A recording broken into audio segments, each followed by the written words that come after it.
Yung Astrotel daw, pang kamperan lang. Mali kayo dyan. Kasi sa Astrotel, pwede kayong staycation feels like. Dito lang yan sa Astrotel Avenida, Manila. Malapit yan dito sa Avenida Shopping Center. Makikita nyo rin dito ang Raon, Binondo Church, Ongpin, LRT Carriedo Luneta Park, Ocean Park at Manila City Hall. Tara! So, pumunta nga kami dito sa Astrotel Avenida Branch na kung saan may kita nyo yung mga staff at crews nila ay sobrang babait at meron silang kakaibang suot na talagang akala mo ay dadaling ka sa kalawakan. Meron silang tatlong klase ng room, VIP room, premium room at deluxe room. Meron din silang palang parking para sa motor. So, itong napunta sa amin ay ito yung tinatawag na Star Wars room.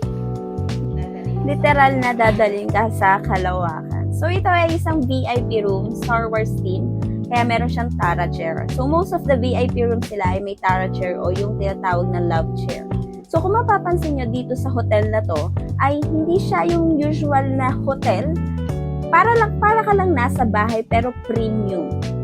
Malinis ang kanilang mga beddings, mababango ang mga kumot, ang towel. Meron din silang sabon.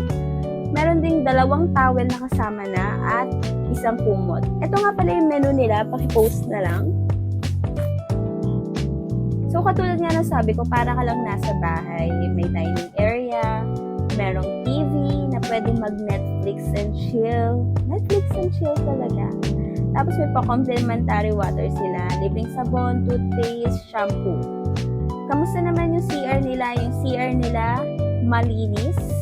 Malakas ang bidet, yun yung una kong chinek. At meron silang hot and cold shower. So, kung tinatamad na kayo lumabas, pwede naman kayo umorder. Just press 0 doon sa telephone nila. Dadali nila agad yung pagkain na in-order mo ng malinis, nakatakip pa, at siguradong mainit bagong luto talaga siya. Very hands-on and very friendly talaga yung mga staff nila dito sa Astrotel. Yung mga request mo talaga, like kung kaya mo pagbigyan nila. So, ito yung iba't ibang klase ng rooms na meron sila, VIP rooms. So, kung gusto mong i-explore itong Astrotel VIP rooms at gusto mong makarating sa kalawakan, punta na sa pinakamalapit na Astrotel branch sa inyo. Ito yung kanilang lobby area. So, ayan. Ito naman ang price list, paki-post na lang din. Dito, mag-check out na ako. And that's all. Goodbye!